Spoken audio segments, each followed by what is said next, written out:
Dagdag sa hakbang ng gobyerno sa gitna ng mataas sa presyo ng petrolyo, inanunsyo ni Pangulong Bongbong Marcos ang pagkontrata sa mga pampublikong sasakyan na magbibigay sa kanila ng dagdag kita. Ang mga pasahero naman makakatanggap din ng diskwento sa pamasahe. May unang balita si Salima Refran.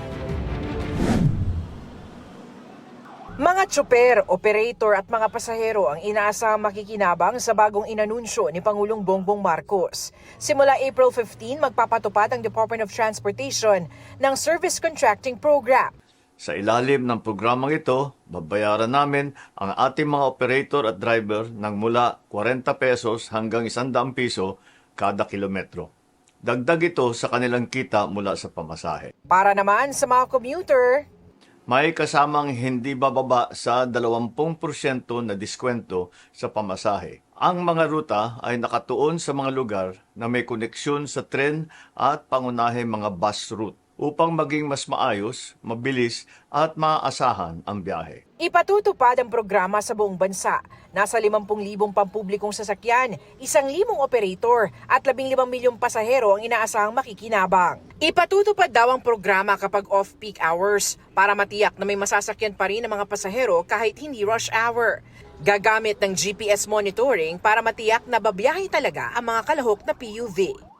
Isa pang inanunsyo ng Pangulo ang fuel subsidy para sa mga PUV na sisimulan daw sa Metro Manila sa susunod na linggo. Ipatutupad daw ito sa mga gasolinahan na aprobado at minomonitor ng Department of Energy. Magpapatupad tayo ng 10 piso kada litro na bawas para sa public utility vehicle na may maximum na 150 liters kada linggo sa loob ng 3 buwan. Una sa Commonwealth, palalawakin natin ito sa mga susunod na araw sa Quezon Avenue, Espanya, Zapote, A. Bonifacio, Rizal at Marcos Highway hanggang mapalawak natin ito sa buong bansa. Matapos ang 5 linggong mega oil price hike, sinabi ng ilang oil industry sources na posibleng bawas presyo naman ang ipatupad sa petrolyo sa susunod na linggo.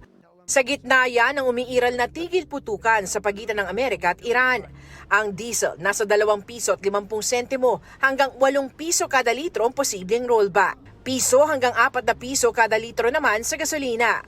Ayon sa presidente ng Jetty Petroleum, posible nga ang rollback pero kailangan pang i-monitor muna ang sitwasyon. So nakita ho natin doon sa early trading ng crude at saka yung indication din ng MOPS na may konting pag-akyat kumpara doon sa settlement niya. Baka mabawasan po yung possible rollback. Pero siyempre malaki rin po yung factor dito na magiging forex kasi naging malaki yung in-appreciate ng peso. Ang binabantayan ang resulta ng trading ngayong araw at sa magiging pulong ng Amerika at Iran. Ito ang unang balita sa Lima Refran, GMA News.